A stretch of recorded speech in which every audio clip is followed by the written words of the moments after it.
ગામ ને તમને બતાવશું અંદર ઘંટિયા કેવી રીતે અનાજ રાખતા હતા. ચલો આ છે અમારા પૂર્વજોનું જૂનું ઘર, તમે જોઈ શકો છો મિત્રો. ચલો આગળ તમને બતાવીશું.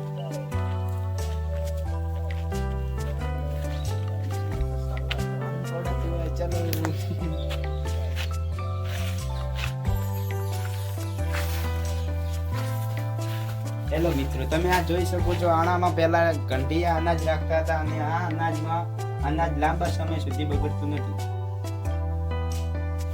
મિત્રો આ છે કોઠાર. આ આણામાં ઘંટિયા રાખતા હતા અનાજ ને અહીંયાથી કાઢતા હતા. જેટલી જરૂરત પૂર્વક અનાજ પણ કાઢતા હતા તે લોકો અહીંયા. આ જૂનું હોવાથી લાળ બંધાણી છે, એટલે આમ તો સારું જ છે. હજી સુધી પણ તૂટ્યું નથી. આમ ખૂબ જ આ સારું અને માટલું બનાવતા, તેથી તેમાં અનાજ સંગ્રહાયું હતું.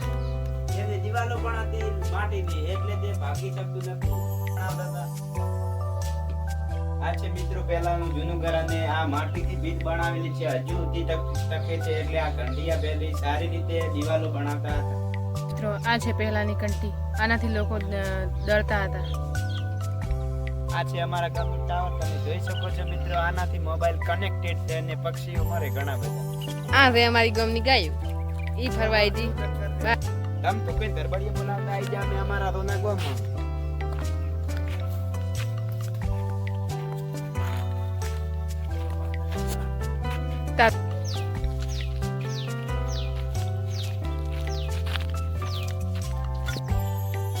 આ છે અમારા ઈંટોનું જૂનું મકાન, તમે જોઈ શકો છો મિત્રો. પણ અમે તમને અંદરથી પણ બતાવીશું. ચલો ચલો.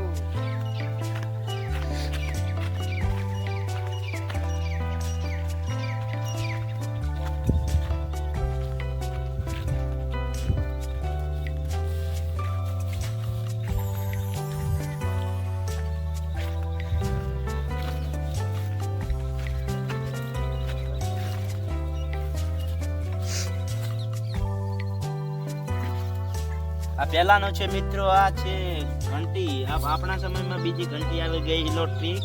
અને આ છે પહેલાની ઘંટી. આનાથી લોકો દળતા હતા લોટ.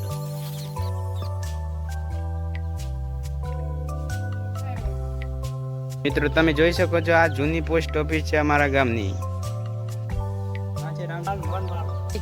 આવા જ રહે છે જાણવા માટે અમારી ચેનલને સબસ્ક્રાઇબ અને લાઈક અને શેર કરતા ના ભૂલશો. મળીશું તમને બીજા વ્લોગમાં. ત્યાં સુધી અમારી ચેનલને સબસ્ક્રાઇબ, શેર અને લાઈક કરવાનું ના ભૂલશો.